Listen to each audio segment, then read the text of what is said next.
Jumbo, fellow adventurers, Mike Dooley, happy Thursday. Thoughts become things. Time for a spiritual tune-up.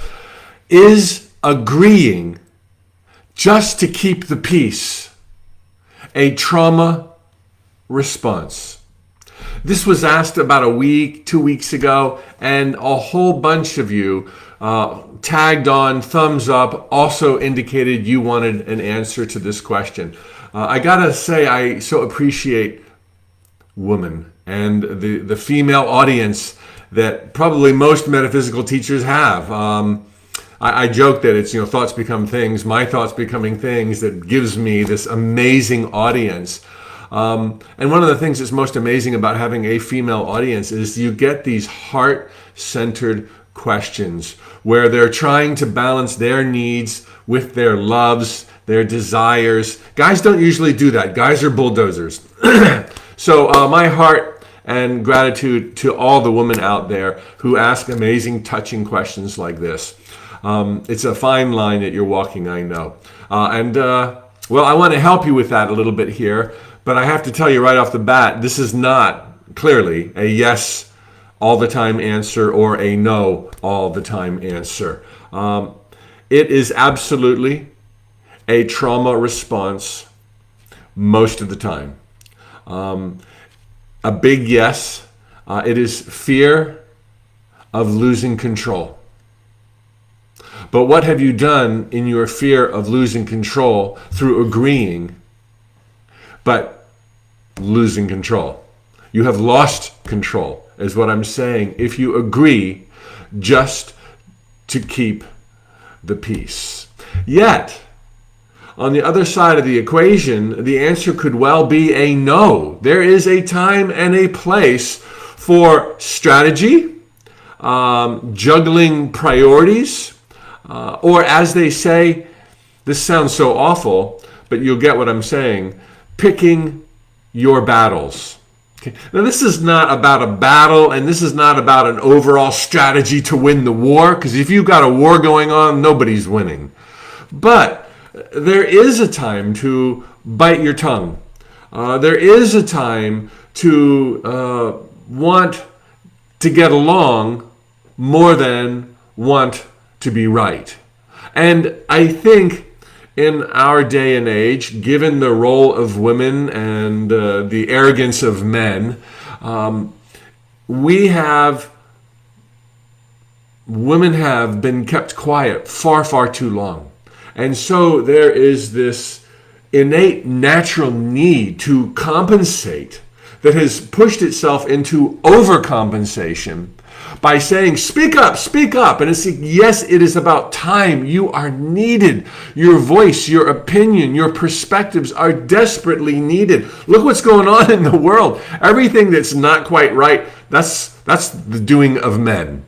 And so please, women, speak up more often. But in this rush to make right what has been wrong, there could easily be, and this is a fine line that you have to walk, an imbalanced, disproportionate response, like, I need to be heard all of the time, when in fact, due to priorities, due to a desire to keep peace, because of the love in your heart. And the same goes for men. There are a few men out there who struggle with the same exact kind of situation that women are in right now. Speak and be heard, otherwise it'll build resentment, or hold your peace. There is a place for strategy here, and not a strategy to win the war, but a strategy for your own peace. Because short term, you're going to feel a lot better if you speak up. But that's not necessarily always going to play to your advantage long term. The virtues have been enumerated lots in the past 4, 5, 6 decades of the need to be heard.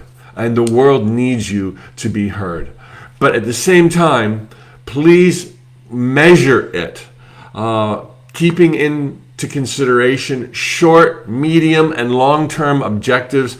The long-term objective always is joy, happiness, balance, being heard, and listening. And even if you're a good listener, we can still celebrate that quality that women so amazingly possess, and not push it under the carpet or not deny it. It does have a place. But the bottom line is 9 times out of 10, it is important to be vocal, to be heard in the right way at the right time, to make your case, to place your vote, and not give your power away by agreeing simply and only to avoid conflict. That is a trauma response. So thanks so much for the great question that normally a guy wouldn't think of speaking to, like me. And thanks to all who echoed the importance of that question. Thanks to all of you, male, female, and everything else, LGBTQ, and I'm trying to catch up to all of that. We're all here on a sacred pilgrimage to understand who we are, to shine our light as brightly as we possibly can, to live in joy. And your joy will be the world's joy.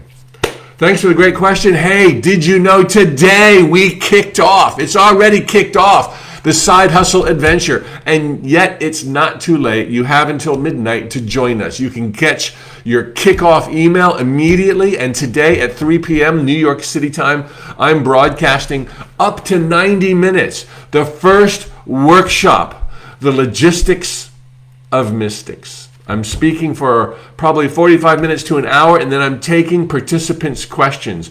The topic today is the logistics of mystics and how that applies to discovering and monetizing your side hustle. So if there's a bone in your body that thinks you might like to be an entrepreneur one day, in a small way or in a big way, or if you're just looking to dance life's dance, to be of service, and it's not about monetization, there is room for you in the course. It has already kicked off. Today is the absolute last day to join us, and then it will be taken off of the roster. You pick the price you pay. It's $39 on the low end, $69 on the top end.